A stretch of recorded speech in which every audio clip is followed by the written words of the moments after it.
এই জাতীয় চাপ আমি অনুভব করেছিলাম যে মানে আমাকেও ওই মানে তুমি আর বেশি বেরো না, আর বেশি বাড়লে তোমারও পরিণতি ওইরকম জায়গাতে যাবে। এবং তাতে আমি এমন ভাবে মানসিক বিধ্বস্ত ছিলাম, I was bound to leave the job, and আমি এই কারণে যে আমি বাঁচতে চাই। আমার তখন মনে এত সাফোকেশন, মানে এত ক্লস্ট্রোফোবিক মনে হতো যে আমি শ্বাস নিব কোথায়। এই কারণে ভলেন্টারি লিভ নিতে হয়েছে। Absolutely absolutely. একই সাথে তারা দুর্গাপুজো করছে, একই সাথে তারা ওষুধকে গালি দিচ্ছে। দুর্গাপুজোও করবো, আবার আমি ঝান্ডা নিয়েও বেরোবো, এই দুটো তো এক হতে পারে না।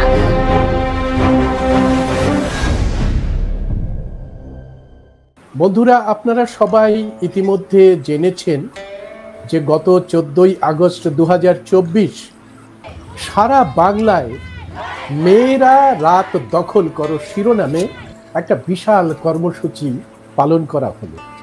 সম্ভবত এমন কর্মসূচি এর আগে বাংলা দেখেনি, যে মধ্যরাত থেকে সূর্য দেখা পর্যন্ত মেয়েরা তার দেশকে, তার জাতিকে এবং বিশেষ করে নারী শক্তিকে একটা আলাদা মর্যাদায় উত্তরণ করার জন্যে সারা রাত ধরে তারা রাস্তা হেঁটেছে। এই রাস্তা হেঁটে তারা স্লোগান দিয়েছে, we want justice, we want justice. RG Kar হাসপাতালে একজন ডাক্তার মেয়েকে বিশ্রাম নেওয়ার সময় একদল হিংস্র নরখাদক তারা মেয়েটির ওপরে শারীরিক অত্যাচার করে, তাকে ধর্ষণ করে, তাকে মেরে ফেলে। এই ঘটনা গোটা বাংলার মেয়েদের তাদের নিজেদের শক্তির ওপরে এই যে ভয়ঙ্কর স্বৈরাচার, সেই স্বৈরাচারকে তারা দেখতে পেয়েছে যে নারী শক্তির উপরে স্বৈরাচার কিভাবে নামিয়ে আনা হচ্ছে। দুঃখের বিষয় যে বাংলায় একজন নারী মুখ্যমন্ত্রী থাকা সত্ত্বেও কামদুনি থেকে কলকাতার আরজি কর পর্যন্ত একই ঘটনা ঘটে চলেছে, একই কায়দা, একই রকমের ষড়যন্ত্র। আর এটা দেখে এই কর্মসূচি নিয়েছে আমাদের রাজ্যের মেয়েরা। এই কর্মসূচিতে যারা সারা রাত ধরে নিজেদের অধিকার আদায় করার জন্যে লড়াই করেছেন, এমন একজন সাথী, সংগ্রামী সাথী আমাদের মধ্যে রয়েছেন। আমরা কল্যাণী ঠাকুরকে ভয়েস অফ বহুজনের পক্ষ থেকে আজকে স্বাগত জানাচ্ছি। আমি কল্যাণী ঠাকুরের কাছে প্রথম যে প্রশ্নটা নিয়ে আসতে চাই সেটা হচ্ছে যে এই যে রাত দখল করতে হবে এবং সেটা 14ই আগস্ট মধ্যরাত, মেয়েরা রাত দখল করো, এই মেয়েরা রাত দখল করো এবং 14ই আগস্ট মধ্যরাতের কর্মসূচির মধ্যে কোনো তাৎপর্য লুকিয়ে আছে যে কেন মধ্যরাতে এই কর্মসূচি নেওয়া হলো? বিশেষ করে মেয়েরা রাত দখল করো এবং মধ্যরাত থেকে রাত দখল করো, এই মধ্যরাত 11:55 মধ্যরাত কি কোনো সিগনিফিক্যান্ট বিষয় কি? আসলে মধ্যরাত্রে সিগনিফিকেন্ট নয়। ওই যে বললাম সেক্সুয়াল হ্যারাসমেন্টের জন্য রাত লাগে না, কারণ আমাদের এমন কোনো মেয়ে নেই যে যারা বাসে ট্রামে কোনো জায়গাতে কোনো না কোনো ভাবে অ্যাবিউজড হয়েছে। এরকম কেউ বলতে পারবে না যে আমরা ওই মাসের মধ্যে গেছি কিন্তু অ্যাবিউজড হইনি। তবে সেই ট্রেন্ডটা কমেছে, কারণ আমাদের কম বয়সে আমরা বাসের ট্রামে যে হ্যারাসমেন্টটা হতাম এবং যেখানে লজ্জায় বলতে পারতাম না, বরং সংকুচিত হয়ে সরে দাঁড়াতে হতো বা ভয়ে সিটিয়ে থাকতে হতো যতক্ষণ পর্যন্ত নামার স্থানে না যেতে পারতাম, সেইটা যেমন এখন হয়েছে যে এখন কিন্তু বাসের ট্রামে উল্টে মার দেওয়া হয়। মানে আমরা থাপ্পড় টাপ্পড়ও দিই বা কলার ধরে নামিয়ে দিতে চাই, বা আমি সোচ্চার হলে পাশে আর একজনও সাপোর্টিং হয়, তখন হতো না। তো সাপোর্ট কি বলারই ইয়ে ছিল না, সেইটার বদলে যে এখন সেটা হয়েছে। এবং এখন মেয়েরা সেটার প্রতিবাদ করার জন্য তারা বলছে যে না, দিনে মানে অর্ধেক আকাশ না পূর্ণ আকাশেরই আমরা তারকা, সেই জন্য তারা চাইছে যে পুরো আকাশটাই আমার, আমাদের যেমন বলা হতো অর্ধেক আকাশ। বড় দুঃখজনক, বলার কিছু নেই, বড় দুঃখজনক। কয় রাত্রি ঘুমোতে পারিনি এ নয়, বাংলাদেশ থেকে জবে থেকে শুরু হয়েছে তারপরে আমি একদম ঘুমোতে পারি না। আমি পরশুদিন থেকে ওষুধ খাওয়া শুরু করেছি, কালকে রাত্রে একটু ঘুমিয়েছি, 13 তারিখে আমি, আর তার আগের দিন রাত্রিবেলা আমি সারা রাত্রি ছটফট করেছি এবং পরের দিন সকালে আমি কলকাতা চলে গেছি। আমি থাকতে পারিনি, পারা যায় না। আমি কেন, কোনো মানুষ মানুষই থাকতে পারেনি, সমস্ত মানুষ তো স্বতঃস্ফূর্ত ভাবে বেরিয়ে পড়েছে। এই অন্যায় দেখলে থাকতে পারি না, ওই একাই চেঁচাই। আর আমার তো বেশি ক্ষমতা নেই, আমার ওই ক্ষমতা এইটুকু, ওই এক কলম নিয়ে যেটুক পারি সেইটুক করি।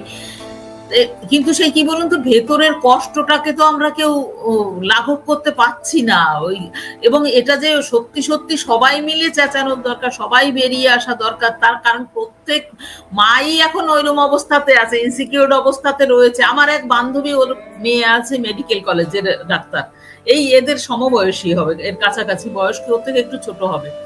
আমি আজকে তাকে ফোন করে বলছি, বললো না ওদের ওই সিগনেচার করে ভেতরে ঢুকতে হচ্ছে। এখন সবাই মানে বাড়িতে গিয়ে থাকার প্রশ্ন নেই, আর ও বাড়িতে থাকা যাবে না, কারণ মেডিকেল কলেজগুলোতে এমনই শিফটিং শিডিউল যে সে আধ ঘন্টা দূরের রাস্তা হলেও তার পক্ষে কিন্তু দূরে বাড়ি হলেও থাকা সম্ভব নয়। কারণ হয় কলেজের হস্টেলে থাকতে হবে বা ক্যাম্পাসের কাছাকাছি থাকতে হবে, যাতে সে হাঁটা রাস্তায়, কারণ রাত্রে ডাক্তারদের তো ওই মিডনাইটেও তার ছুটি হয়ে যায়, বা তাদের ভোরবেলার দিকে হয়। ডাক্তার, নার্স, টেলিফোন এক্সচেঞ্জের মেয়েরা, মিডিয়া হাউসের যে সমস্ত মেয়েরা কাজ করে, তাদের তো বেশিরভাগই রাত্রির ডিউটি, এবং ভোরবেলায় তাকে ফিরে আসতে। এবং আমরা একসময় হস্টেলে, আমি একটা হস্টেলে ছিলাম, সেখানে আমাদের নাইট ডিউটির অনেক মেয়েরা থাকতো। তাদের তো ওইরকম দুপুর রাত খেয়ে দিয়ে এসে 9টা 9:30টায় বেরোচ্ছে, তারপরের থেকে তাকে সারা রাত্রি তার ডিউটি চলবে, সে সকালবেলায় ফিরবে। এই যে ঘটনাটা ঘটেছে, সেই ঘটনা শুধু একটি পরিবারের ওপরে এই নৃশংসতা নেমে আসেন, গোটা নারী সমাজ এবং গোটা দেশের যে সভ্য মানুষেরা, যারা শান্তিতে থাকতে চায়, যারা স্বপ্ন দেখে তার সন্তান সন্ততিদের উচ্চশিক্ষায় শিক্ষিত করবে, বাবা মায়েরা তাদের ভালো জায়গায় পাঠাবে পড়াশুনো করানোর জন্য। এই মেয়েটির বাবা মার কি স্বপ্ন ছিল যে আজ না হয় কাল আমার সন্তান ওরকম ফুলের মতো মেয়েটাকে কি নৃশংস ভাবে করে। এবং আমি এটাই ভাবি, না আপনি কর্মক্ষেত্রে দুর্নীতি জেনে ফেলা এবং সেটার এগেনস্টে যদি একক লড়াই করা যায়, কারণ আমি আমার কর্মক্ষেত্রে আমি মুখোমুখি হয়েছিলাম, এবং আমি যে সময় মুখোমুখি হই সেই সময় কিন্তু বরুণ বিশ্বাস ওই সময়ে মারা যায়। এবং বরুণ বিশ্বাস জাস্ট আমার নিয়ার বাই, আমার কাছাকাছি স্কুলে কাজ করতো, আমার কর্মক্ষেত্রের একদম কাছেই কাজ করতে। এবং তখন আমি এই জাতীয় চাপ আমি অনুভব করেছিলাম, যে মানে আমাকে ওই মানে তুমি আর বেশি বেরো না, মানে ওই বলতে যাওয়া বা ওই জায়গাটা মানে মৌচাকে ঢিল ছোড়ার মতন অবস্থা, যে আর বেশি বাড়লে তোমারও পরিণতি ওইরকম জায়গাতে যাবে। এবং তাতে আমি এমন ভাবে মানসিক বিধ্বস্ত ছিলাম, I was bound to leave the job, and আমি এই কারণে যে আমি বাঁচতে চাই। আমার তখন মনে এত সাফোকেশন, মানে এত ক্লস্ট্রোফোবিক মনে হতো যে আমি শ্বাস নেব কোথায়, এরকম। এই কারণেই ভলেন্টারি লিভ নিতে হয়েছে। অ্যাবসলিউটলি। এবং আমি সেখানে তো আমি অন্যায়গুলোকেই হাইলাইট করেছিলাম, এবং আমাকে যে আইসোলেট করা, এবং এসব ক্ষেত্রে কি হয়, যে বলে তাকে আইসোলেট করে দেওয়া হয়, মানে তখন সবাই অন্যদিকে চলে যায়, এবং ওর কতগুলো নেগেটিভ পয়েন্ট আছে সেইগুলোকে শো করায়, যে ওর এইটা নেগেটিভ আছে। মানে আমরা দেখতে পাচ্ছি, বাকিরা তার সাথে মিশতেও ভয় পায়, কারণ বাকিরা তখন তার প্রত্যেকের জব সিকিউরিটি, তার ওই জায়গার পরিবেশের সাথে যাতে তাকেও না ওই একই কাঠগড়ায় দাঁড় করিয়ে দেয়, সেই জন্য তার বন্ধুরাও তার থেকে দূরে থাকে। শাসক এটাই বারবার করছে যে একটা মেয়ের ওপরে সে যদি প্রতিবাদী হয় তার উপরে টর্চার করা হচ্ছে প্রথম, তারপরে তাকে ওই হয় কোনো স্যাবোটাজ করা হচ্ছে, নতুবা পৃথিবী থেকে সরিয়ে দেওয়া হচ্ছে। আর যখনই তার উপরে ওই ধর্ষণ এবং খুন চলে আসছে, তখনই শাসকের পক্ষ থেকে ধর্ষকদের পক্ষ নেওয়া হচ্ছে, এবং ধর্ষকদের লুকিয়ে রেখে যে প্রতিবাদী তার উপরে নানা ধরনের দোষারোপ করা হচ্ছে, মেয়েটির চরিত্র খারাপ ছিল, মেয়েটি একজন বলেছে। যেগুলো খুব স্বাভাবিক, যেগুলো খুব সিলি কজ দেখানো হয়, মানে যেগুলোর কোনো নেই, যেগুলোর কোনো ভিত্তি নেই, ভিত্তিহীন এই কথাগুলো। আর এটা তো আমরা ক্লিশে হয়ে গেছে, আমরা তো শুনে শুনে জানি যে এই কথাগুলোই বলে। যে মেয়ে বলে তার প্রথম এটাই হচ্ছে ও চরিত্র ভালো না, ও অমুকের এই করে বেরিয়েছে। আরে চরিত্র ভালো কি ভালো না সে অঙ্কটার নিক্তিও তারা নিয়ে বসে আছে। ইভেন শুধু তা না, আমি এও দেখেছি এই প্রতিবাদীদের মধ্যেই, বা এই প্রতিবাদী বা যারা যাচ্ছে তাদের মধ্যেও ওই অ্যাবিউজ করা লোকজনও রয়েছে। এবং যারা শুধুমাত্র অ্যাবিউজ করে না, শুধুমাত্র মানে ওই মোলেস্ট করা লোকরাও আমি দেখেছি তারা ওই মি টু আন্দোলনের শুরুতে প্রথম সারিতে ছিল। ওই মেয়েটির নাম আমাদের বলা উচিত না, কারণ এটা ধর্ষণের পরে ওকে অসম্মান করা হয়, ওর ফ্যামিলিকে অসম্মান করা হয়, ওর পরিবারকে অসম্মান করা হয়, মেয়েটিকে অসম্মান করা হয়। এই জন্য আমাদের দেশে সুন্দর আইন আছে যে ধর্ষণ করার পরে তার যদি মৃত্যু হয় তাহলে মেয়েটির একটি প্রতীকী নাম ব্যবহার করে এই ঘটনাটাকে এলাবোরেট করা হয়। আমি ধরলাম সেই প্রতীকী নাম ব্যবহার করে হয় তাকে অভয়া বললাম, তাকে তিলোত্তমা বললাম, তাকে কল্লোলিনী বললাম, যেহেতু কলকাতার মেয়ে সেটার প্রতিবাদ হলো। কিন্তু এই প্রতিবাদটি শুধুমাত্র কি ধর্ষকদের বিরুদ্ধে, ইনজাস্টিসের বিরুদ্ধে ছিল, না এই প্রতিবাদ গোটা নারী শক্তির পুনর্জাগরণের একটা প্রতিবাদ ছিল? কল্যাণী? না, সে তো পুনর্জাগরণ করলে পরে সেরকম যদি বলেন তো নারী শক্তি তো বাংলাদেশে নারী শক্তি ক্ষমতাসীন ছিল। এখানে এদেশেও আমরা রাষ্ট্রপতি নারী, মুখ্যমন্ত্রী নারী, তার মানে ক্ষমতায় একজন থাকুক বা থাকুক, তার মানে গোটা সমাজের মধ্যে যে তাদের পরিস্থিতি বা তাদের অবস্থানের যে খুব বেশি উন্নতি হয়েছে বা নিরাপত্তার জায়গা তৈরি হয়েছে তা কিন্তু নয়। আমরা যদি সেই অর্থে বলতে যাই তাহলে তো এদেশের রাষ্ট্রপতি নারী, তো সে দেশে তো নারীর নিরাপত্তা কোথায়? বা এদেশের মুখ্যমন্ত্রী, এই রাজ্যের মুখ্যমন্ত্রী নারী, তো নিরাপত্তা নেই। তার মানে একজন ক্ষমতাসীন হলে পরেই যে তার নিরাপত্তা, মানে সেই জায়গাটা নিরাপদ না, যদি একজন নারী গোটা সমাজটাকে তোলা বা গোটা সমাজটার একটা পরিবর্তন বা সমাজটাকে একটা রিকনস্ট্রাকশন বলা যেতে পারে, রিকনস্ট্রাকশন অফ ভ্যালুজ, ভ্যালুটাকে, মূল্যবোধটাকে তৈরি করা, গোটা সোসাইটির মধ্যে সেই মূল্যবোধ তৈরি করা, যুব সমাজের মধ্যে মূল্যবোধ তৈরি করা। কিন্তু আমরা যদি রাজনীতি করার জন্য যদি সেই মূল্যবোধকে তৈরি না করে যুব সমাজকে যদি এইভাবে কাজে লাগানো হয়, ওখানে একটা তো যে ঘটনাটা ঘটেছে ওটা খুব পরিকল্পিত বলে, মানে যদিও বিচারাধীন, তাও মনে হয় সেটা বিষয়টা ভীষণ, মানে মিডিয়া যেভাবে আশপাশ দিয়ে যেগুলো প্রকাশ করছে খুব পরিকল্পিত ভাবে তাকে টার্গেট করা হয়েছিল। এর যে প্রতিকারের কি জায়গা আছে আমার জানা নেই। আমি খালি বলি যে এই দক্ষিণ এশিয়াতেই একটা ঢেউ এসছে এবং সেই ঢেউটা যদি ঠিক কাজে লাগানো যায়, ঠিক কাজে লাগানো যায় তাহলে একটা পরিবর্তন হয়তো দরকার। এখন আমরাও আমাদের অভিজ্ঞতা, আমরা তো একটু বেশি রাস্তা পেরিয়ে এসছি, তো আমাদের অভিজ্ঞতা যেটা বলে হচ্ছে যে এই বাংলাদেশের এই যে ছাত্র যুব সমাজের যে লড়াই দিল, এ তো পৃথিবীর ইতিহাসে বিরল।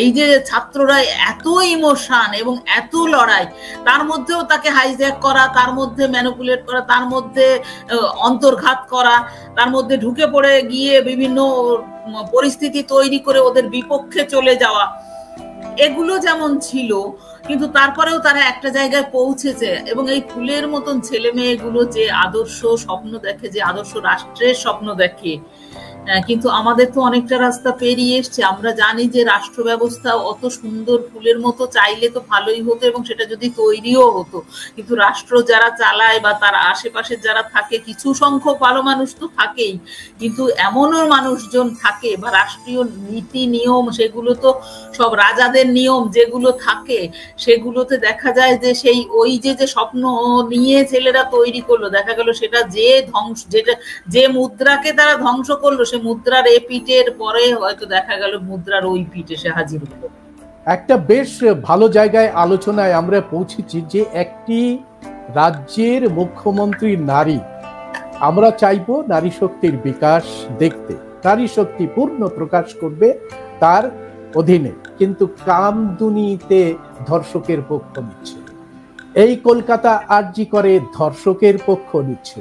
অর্থাৎ একটি নারী শক্তি যদি রাজনৈতিক ক্ষমতার উচ্চ স্থানে বসে থাকে, সেও ভোগবাদী সরকার চালাতে পারে, কারণ এই ভোগবাদী সরকারটাই হচ্ছে পুরুষতান্ত্রিক সরকার। অর্থাৎ নারী হয়েও পুরুষতান্ত্রিক সরকারের যে শোষণ নীতি, সেই শোষণ নীতিকে কায়েম রাখা যায়। এটা কি মনে হচ্ছে না? কালকে মমতা ব্যানার্জি কার বিরুদ্ধে রাস্তায় দাঁড়ালেন? তিনি তো মুখ্যমন্ত্রী, তিনি তো পুলিশ মন্ত্রী, তিনি তো স্বাস্থ্যমন্ত্রী। তার স্বাস্থ্য পরিকাঠামোতে একই চলছে। মমতা ব্যানার্জির উচিত ছিল না যে সমস্ত নারীকে নির্ভয়ে ঘুরে বেড়াতে পারবে, নারীর সম্মান লুণ্ঠিত হবে না, এই জায়গায় নারী শক্তিকে নিয়ে যাওয়া। আমি আরেকটা জায়গায় আসি, চাইবে আপনি ডিমান্ড করুন, আপনি অমুক চাইছি না বললাম, তারপর কাকে চাইছিও তো দরকার আছে। সেই অবশ্যই অবশ্যই। আমি আরেকটা জায়গায় আছি যে এই যে নারীরা দীর্ঘদিন থেকে অবদমিত, তাদেরকে এখনো দাসী হিসেবে গ্রহণ করা হয়।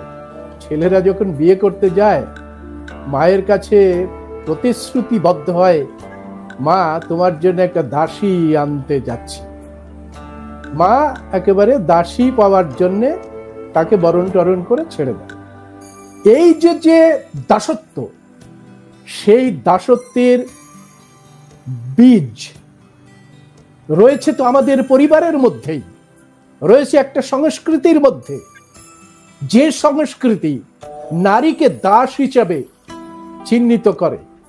আজকে আমার যে বন্ধুরা, নারী বন্ধুরা যারা আন্দোলন করছে, তারা কি এই শোষণের গোড়ার খোঁজটা রাখে? যে নারী নরকের দ্বার, নারী মাত্রই হচ্ছে পশুসুলভ, নারী মাত্রই তাকে লাঠি দিয়ে পেটাতে হবে, নারী নখ রাখতে পারবে না, নারী বাল্যে পিতার শাসনে থাকবে, নারী যৌবনে স্বামীর পদানত থাকবে, আর নারী বার্ধক্যে ছেলের অধীনে থাকবে। নারী কখনোই পূর্ণ স্বাধীনতা পাবে না। এ তো ভারতবর্ষের নৈতিক শাস্ত্রগুলোই সমস্ত বলছে, মনুস্মৃতির পিনাল কোড, যে নারী কোনোভাবেই স্বাধীন থাকতে পারবে না। যে গ্রন্থ আমাদের ভারতবর্ষের যে কনস্টিটিউশন বলছে সবার পূর্ণ অধিকার, সবার সমান অধিকার, কিন্তু সংস্কারের শাস্ত্র বলছে যে নারীর কোনো ধরনের অধিকার থাকবে না, একমাত্র পুরুষের সেবা করা ছাড়া। তাহলে মূল যে শৃঙ্খলটা নারীকে করে দিয়েছে, সেই শৃঙ্খলের খোঁজ রাখে আমাদের বন্ধুরা যারা রাত জাগছে, রাত দখল করছে। এবং সেইটাই তো আমাদের ভারতীয় কনস্টিটিউশন তো সেই অধিকার দিয়ে গেছে ভারতীয় সংবিধানে, এবং সেই অধিকার আদায় করার জন্য বাবা সাহেবকে ভীষণভাবে লড়াই করতে হচ্ছে। সে তো আমরা জানি যে হিন্দু কোড বিলের জন্য কিভাবে স্ট্রাগল করতে হয়েছিল, এবং সেখান থেকে তাকে বেরিয়েও আসতে হয়েছে এবং এর বিরোধিতা করার জন্য।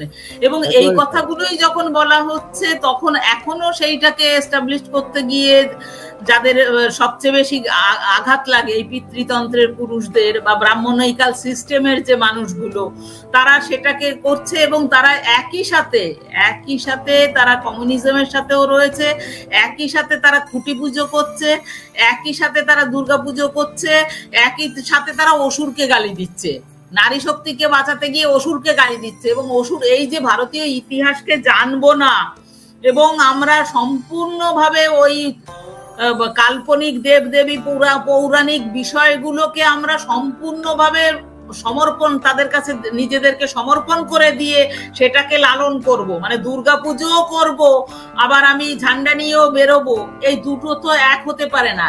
এই যে কালচার, এই কালচারটারই টোটাল পরিবর্তন, এবং এই যে ভণ্ডামি থেকে বেরিয়ে আসা। কল্যাণী, আমরা অদ্ভুতভাবে দেখছি যে ইউনাইটেড নেশন থেকে, ইউনেস্কো থেকে বারবার বলা হচ্ছে যে ভারতবর্ষ নারীদের সুরক্ষার জন্য একটি অনুপযুক্ত রাষ্ট্র হিসেবে পরিণত হয়েছে। আমরা ভারতের যে ক্রাইম ব্যুরোর রিপোর্ট যখন দেখি, তখন আটকে উঠি যে প্রতি মিনিটে দুইজন নারী এখানে হয় বলাৎকারের শিকার হচ্ছে, না হলে সে খুন, জখম, মার্ডার ইত্যাদি হচ্ছে। পাশাপাশি আমরা এটাও দেখছি, একেবারে পরিসংখ্যান দিয়ে আমি বলতে পারি যে এই যে ক্রাইম ব্যুরো রিপোর্টে যারা যে নারীদের উপর অত্যাচার আসছে, সেই নারীদের 90% schedule caste, schedule tribe, OBC এবং মাইনরিটি। এরা নারী নয়, এরা কি শুধু দুর্ব্যবহার করার যোগ্য? এবং আমরা তো পরপর যে স্ট্যাটিস্টিক্স দেখা যাচ্ছে তাতে তো দলিত আদিবাসী মেয়েদের নামগুলো, এই আপনি হাতরাস, উনাও, এই কামদুনি, বানতলা, ধানতলা যেগুলো ঘটেছে তা তো সবই প্রায় ওই একই গল্প। বিখ্যাত লেখকদের লেখাতেই তারা আদিবাসী মেয়েদেরকে ভোগ করে সেটা নিয়ে নাম করা উপন্যাস তৈরি করেছেন, এবং সে কিভাবে তার দেহের বর্ণনা করেছেন কতখানি। শুধুমাত্র তা না, তাকে হচ্ছে সাঁওতাল মেয়েকে বলছে যে সাঁওতাল মাগি, এই শব্দ ব্যবহার করে তারা লিখেছেন।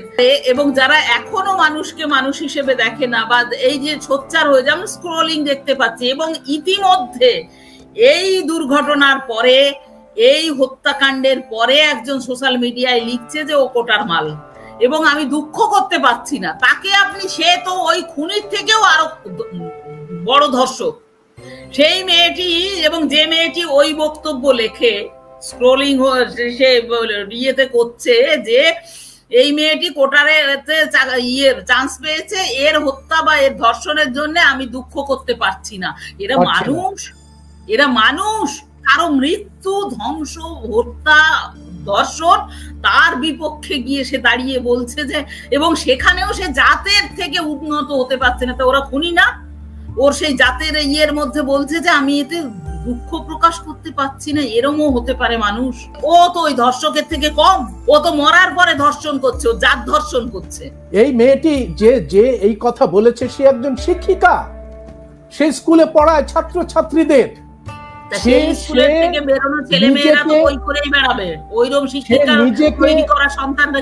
নিজেকে মেধা সম্পন্ন মনে করছে, তার 5টা লাইনের মধ্যে 4টে বানান ভুল, কাস্ট বানান ভুল। সে মেধা সম্পন্ন মনে করছে, আর এই মেয়েটিকে বলছে মেধা নেই, তাই সে কোটায় সমস্ত চাকরি পেয়েছে, কলকাতায় এসে সে মদ খাওয়া শিখেছে, এ করা শিখেছে, সে করা শিখেছে। আমার প্রশ্ন এখানে নয়, আমার প্রশ্ন যে মেয়েগুলো এই যে 90% schedule caste, schedule tribe, OBC এবং মাইনরিটিরা ধর্ষিতা হচ্ছেন, খুন জখম হচ্ছে, যাদের কবর থেকে তুলে এনে তাদের ধর্ষণ করা হবে এরকম নিদান দিচ্ছে। নারীদের রাত দখল করো এই অভিযানে কি এরা বঞ্চিত না? ওই যে বললাম, এরা তো ভেতরে ভেতরে এটা লালন করে, এবং মানুষের গ্রিফেন্স, বিশেষ করে পুরুষ মানুষের গ্রিফেন্সের জায়গাটা এমন হয়, আমাদের তো পুরুষতান্ত্রিক সমাজ, এবং দেখবেন ওই যখন পারে না, পুরুষ যখন পারে না তখন গালিও দেয় যে তোর মাকে এই করি, এরকম শব্দ ব্যবহার করে। এটা খুব, তার মানে কি তার ক্ষমতা আলটিমেটলি গিয়ে সেই ওই এক জায়গাতেই, তার ক্ষমতার প্রদর্শন, তার যে পৌরুষ প্রদর্শনের জায়গাটা, সেটা হচ্ছে ওরম জায়গাতে। সুতরাং যখনই পুরুষ মানুষ কাউকে গ্রিভেন্স করে বা কাকে ইয়ে করে, তার ওই মানে তার ক্রোধটা কামে গিয়ে কনভার্টেড হয়, আর যে ক্রোধটা কামে গিয়ে কনভার্টেড হয়, এবং ও ভাবে যে ওই কামটা চরিতার্থ করতে পারলে ওকে আমি প্রপার শাস্তি দিতে পেরেছি, বিজয়ী হতে পেরেছি। এক্স্যাক্টলি। এই যে উচ্চ শিক্ষায় শিক্ষিত হতে গিয়ে আমাদের ছেলেরা, আমাদের মেয়েরা টার্গেট হচ্ছে। চুনি কোটাল, তার 27 বছর পরে আমরা দেখলাম রোহিত বেমুলা একইভাবে উচ্চ শিক্ষায় শিক্ষিত হতে গিয়ে টার্গেটেড হয়েছে, প্রাতিষ্ঠানিকভাবে তাদেরকে হত্যা করা হয়েছে। পাশাপাশি আমরা দেখতে পেয়েছি যে যেহেতু এই যে মেয়েটি ওবিসি সমাজের মেয়ে, সেই জন্যই সে টার্গেটেড যে এখানে এসে ও যদি ডাক্তার হয়ে সমাজে যায়, তাহলে ওর যে পরবর্তীকালের বংশধরেরা আসবে তারা ডাক্তার থেকে আর একটু উপরে চলে যেতে পারবে, চলে যাবে। এই কথা বিবেচনা করে কি এই যে মনুবাদী সমাজ এই প্ল্যানিং করে কি schedule caste, schedule tribe, OBC এবং মাইনরিটিকে যাতে উচ্চ শিক্ষায় না যেতে পারে তার জন্য ধর্ষণ খুনের এই কৌশল নিয়েছে, যে ধর্ষণ খুন করলেই এরা ভয় পেয়ে যাবে আর উচ্চ শিক্ষায় বা উচ্চ কোটায় চাকরি করতে আসবে না। এটা কি ভয় দেখানোর রাজনীতি নয়? ভয় দেখানোর রাজনীতি নয়। এই ঘটনার আমার খুব, এটা যদিও কাকতলীয় নয়, এটা এর আড়ালে তো এরকম আছেই। আপনার মনে আছে কিনা আমি জানি না, যখন রিজার্ভেশন ইস্যুতে সোনিয়া গান্ধীর থেকে ওই যে কেড়ে নেওয়া হলো, সেই সময়েই কিন্তু নির্ভয়া কাণ্ডটি হয়েছিল। মানে আপনার দৃষ্টি অন্যদিকে সরিয়ে দেওয়া, মোটিভেট করা, মানে মানুষের অ্যাটেনশনটা অন্যদিকে সরিয়ে দেওয়া।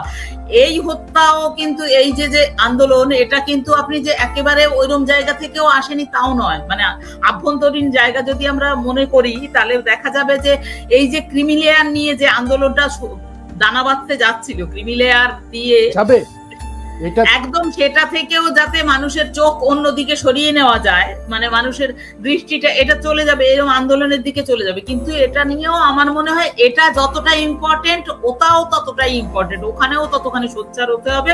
কারণ ভয়েসলেসদের আবার ভয়েসলেস করে দেওয়ার একটা চক্রান্ত। কারণ একটা জেনারেশন বা দুটো জেনারেশন যখন এডুকেটেড হচ্ছে তখন তাদের একটু ভয়েস হচ্ছে এবং তারা বলছে, সেই বলা লোকগুলোকে যদি ওদের থেকে ডাইভার্ট করে দেওয়া হয় এবং ডিভাইড অ্যান্ড রুল করতে সেটা সুবিধাজনক হবে এবং ওদের মাইনরিটি করে দেওয়া হবে, উইকার সেকশন করে দেওয়া হবে, যারা ভয়েসলেস আর একটু নিচে যারা, তারা কথা বলতে পারবে না, এদের পক্ষে শাসন করা সুবিধে হবে, এদের ভোট ব্যাংক হিসেবে তাদেরকে বেশি কাজে লাগানো যাবে। আমার খুব ভালো লাগছে এই যে আন্দোলনটি রাত দখলের আন্দোলন, এটা দিয়ে রাত দখলের আন্দোলন একটা প্রতীকী আন্দোলন হিসাবে এরা দাঁড় করিয়েছে। আমার বাংলার মায়েরা, বোনেরা, ঠাকুমা, দিদিমা, ছোট্ট ছোট্ট বাচ্চারাও দেখলাম এই রাত দখলের লড়াইতে তারা রয়েছে। এই রাত দখলের লড়াই 11:55 ভারতের মিডনাইট চাইল্ড, মানে ইংরেজদের হাত থেকে ক্ষমতার হাত বদল হয়েছিল, সেই হাত বদল হয়েছিল পুরুষতান্ত্রিক সমাজের কাছে। এই জন্যই 11:55 যখন এই যে প্রতীক হিসাবে রাখা হয়েছে যে এই আন্দোলনটাও আর একটা স্বাধীনতার আন্দোলন, আর একটা স্বাধীনতার আন্দোলন, আর একটা নতুন সূর্য দেখার আন্দোলন। আজকে খুব ভালো লাগছে, গত দুদিন আগে আজকে কর্মসূচিটা পালন হয়েছে, যে আজকে আন্দোলনের ভাষা পাল্টেছে। সেটা পুরো পাল্টেছে কিভাবে? এইটা রাত দখলের লড়াই থেকে মেয়েরা রাত দখলের লড়াই করেছে, এখন বলছে যে মেয়েরা মর্যাদার লড়াই, অধিকারের লড়াই লড়তে শুরু করবে। আজকে অধিকারের লড়াই থেকে একটা আন্দোলন শুরু হয়েছে। আমি সেই জন্যই বলছি যে এই অধিকার থেকে সংখ্যাগরিষ্ঠ নারী, এসসি, এসটি, ওবিসি, মাইনরিটি, এরা কি বঞ্চিত থাকবে, না শহরের কিছু মাত্র কতিপয় ভদ্র সমাজের? বিষয়টা তো সেরকমই, বিষয়টা আপনি যেরকম বলছেন না সেরকমই। কারণ এই যে রাত দখলের লড়াই, আপনি গ্রামের পর গ্রাম নারীরা কিন্তু ঘুমিয়ে আছে, মেজরিটি মহিলারা কিন্তু এতে সামিল নয় এবং তারা সবাই ওই টিভিতে দেখেছে পর্যন্ত, খুব বেশি যে সচেতন হয়েছে বা এটা নিয়ে এই যে ক্যান্ডেল জ্বালাতে হবে, এটা না ওই ক্লাস মুভমেন্টের একটা গল্প। মানে একটা ক্লাসের মানুষেরা ওইটা করেছে, কিন্তু সত্যি সত্যি মাস মেয়েরা বা এই যে পাট বাগানে যাওয়া মেয়েরা যারা পাট কাটতে যাচ্ছে, পাট জাগ দিচ্ছে, পাট বাচ্ছে, সকালবেলায় এসে জনে যাচ্ছে এবং তার পাশে কিন্তু আর একটা পুরুষ লোকের সাথেই সে একই কাজ করছে। এই সকালে আমি বিলের দিকে হাঁটতে যাই, তখন আমি দেখতে পাই যে তারা প্রথম দিকে ওই পাট নিড়ানো, তারপরে কাটা, এবং এখন পাট বাছার সময় তখন দেখা যাচ্ছে সাত ধরে তারা বসে পাট বাচ্ছে। তো ওই মেয়েরা তো এই মিছিলে সামিল হয়নি, ওরা তো কেউ সামিল হয়নি। বা আমাদেরও যেটা আছে যে শ্রমজীবী মহিলা সংগঠন, প্রগতিশীল মহিলা সংগঠন, সেখানেও আমাদের কিছু কতিপয়, আমি তাদের চিন্তাকে বা তাদের যে ওই ইনিশিয়েটিভ তাকে আমি রেসপেক্ট করি, কিন্তু আসলে আমাদের ওই যে গোড়ায় গলদের একটা জায়গা থাকে, তো আমাদের একটা নাম থাকে, কিন্তু সেই নামটার সাথে আমাদের যে কর্মপদ্ধতি বা আমরা যারা কর্মী তাদের মিল থাকে না। শ্রমজীবী মহিলা সংগঠন হলে কি হবে, সেখানকার নেত্রী শ্রমজীবী একজন হওয়ার কথা, সেখানে একজন মসিজীবী নেত্রী, সেখানে বাকি যারা আছে সেখানে 50 জনই মসিজীবী, তারা মানে প্ল্যানিং কমিশনে তারা। আর আমি শ্রমজীবী নামটা ব্যবহার করছি, বা যদি আমার শ্রমজীবী মহিলারাও সবাই এসে থাকে, ওই শ্রমজীবীরে আমি ওই প্ল্যানিং কমিশনের উপযুক্ত করে তুলছি না। আমি তো তার উপরে একজন শাসক হিসেবেই কাজ করছি, রুলিং করাটা সেরকম এরকম অনেক বিতর্কের জায়গা আছে। এখন সেই আমরা তো এই একজন মানুষ, আমরা তো সবাই আম্বেদকরের মতন ভার্সেটাইল ক্যারেক্টার নয়, মানে সবকিছু পারতে পারি, লিখতে পারি, আন্দোলন করতে পারি, লড়তে পারি, কোর্ট কাছারি করতে পারি, কিছুই পারি না। যেটুকু চোখ খুলে দিয়েছিল তাও সেই চোখটা কি করে বন্ধ করে দেওয়া যায় সেগুলোরও ইয়েগুলো সবসময় কাজ করে। কিন্তু ওই যে আপনাকে বললেন যে নারীদের ওই বা এদের এই যে মুখ বন্ধ করিয়ে দেওয়া, এমনি এরা বলতে চায় না, একটু কিছু লেখাপড়া জানা বা একটু শিক্ষিত হলে পরে সে পরিচয়ও দিতে চায় না যে আমি ওই কমিউনিটি। আর যারাও বা একটু বলছে, যারা বলছে তারা তো এদের মধ্যে থেকে যারা একটু এডুকেটেড বা একটু লেখাপড়া জানে তারা কথা বলছে, এবার তাদের ক্রিমিলিয়ার বলে সরিয়ে দিয়ে বাকি যে যারা নিচে আছে তাদের আমরা টেনে তুলবো, ইট নট পসিবল। এবং সেই মানসিকতা নেই। আমরা নিজেরা কর্মক্ষেত্রে দেখেছি রিজার্ভ কোটাকে আনরিজার্ভ দিয়ে ফিল আপ করে দেওয়া হয়েছে ভরি। এখনো অসংখ্য আছে। এই তো এদের কারণে এদের এই ইসের কারণেই প্রাইভেটাইজড হয়েছে, কারণ এরা রিজার্ভেশনকে কর্মক্ষেত্রে রিজার্ভেশন দেব না বলে ওরা প্রাইভেটাইজেশনে মদত দিয়েছিল। এবার সেই পদ দিয়েই এখন এরা ঢুকে পড়ে সবই বেচে দিল। মানে ওই পদ দিয়ে এসেই পুরো প্রাইভেটাইজেশনটা হলো, সমস্ত পাবলিক সেক্টর গুলোকে প্রাইভেটাইজড করে দেওয়া হলো এদের কারণে। কারণ এরা তখন লুজ দিয়েছিল যে যদি ওই দলিতরা বা রিজার্ভ কোটার যারা আছে ওদের পাতে ছাই পড়ুক। এবার ওদের পাতে ছাই পড়তে গিয়ে সবার পাতে ছাই পড়ে গেল, সেটা তারা দেখলো না যে ওদের ওই কারণেই হচ্ছে ওই পদ দিয়েই ওরা ঢুকলো। এসব সত্ত্বেও এই যে বঞ্চনার ইতিহাস, schedule caste, schedule tribe, OBC, minority সমাজের বঞ্চনার ইতিহাস, এই ইতিহাসকে আমরা জানি।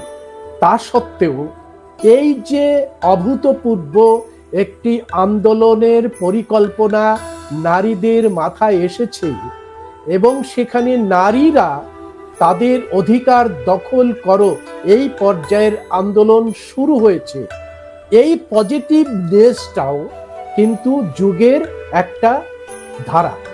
এটাকে আমরা আমাদের অভিবাদন জানাতে হবে। যারা এই পরিকল্পনা করেছেন তাদেরকে সত্যি একদমই চাই। মানে এই আইডিয়াটা এবং এই আইডিয়াটাকে ইমপ্লিমেন্ট করা এবং সেটাকে এত দূর পর্যন্ত নিয়ে যাওয়া, যে গণ অভ্যুত্থানের জায়গাতে পৌঁছে যাওয়া, সেটা তো অবশ্যই অ্যাপ্রিসিয়েবল। অর্থাৎ এই যে নারীদের উত্থানের যে পজিটিভ জায়গাটা শুরু হয়েছে, এটাকে যদি সত্যি মানে কাল্টিভেট কথাটা আপনি বলেছেন, সেই কাল্টিভেটটা করা যায়, তাহলে একদিন বাংলার সামাজিক ক্ষেত্রে একটা সোনালী ফসল আমরা ঘরে তুলতে পারবো। SC/ST, মাইনরিটি, ওবিসি সমাজের প্রত্যেকের অংশগ্রহণ যদি সুনিশ্চিত হয়, এই মেয়েরাই যদি ধান কাটার শেষে, সবজি বিক্রি করার শেষে কোমরে আঁচল বেঁধে নিয়ে স্লোগান তোলে যে আমরা আমাদের অধিকার ফিরে পেতে চাই, এবং অধিকার আদায় করা পর্যন্ত যে আন্দোলন, সেই আন্দোলন হবে একমাত্র নারীদের সক্ষম আন্দোলন। প্রত্যেকের সোচ্চার হওয়া দরকার। এমন ইস্যু আর সোচ্চার হওয়া, কথা বলারও ভাষা নেই, বোবা হয়ে যাওয়ার মতো অবস্থা। এ কি সহ্য করা যায়? কি নৃশংস, কি নৃশংস! অমন একটা ফুলের মতো মেয়েকে কিভাবে ছিঁড়ে খুঁড়ে ইয়ে করেছে, কি সংস্কৃতির জন্ম দিলাম আমরা। ঠিক দেখে যেতে প্রতিবাদ হওয়া দরকার, এর একেবারে সম্পূর্ণভাবে ঘুরে দাঁড়ানো দরকার। আপনারা সবাই আমাদের পাশে থাকুন, নারী পুরুষ নির্বিশেষে এই আন্দোলনের পাশে থাকুন, তাহলে আমরা বৃহত্তর একটা কল্যাণকারী সমাজ গঠন করে তুলতে পারবো। আপনাদের সবাইকে সংগ্রামী অভিনন্দন জানিয়ে আজকের এই আলোচনা এখানেই শেষ করছি।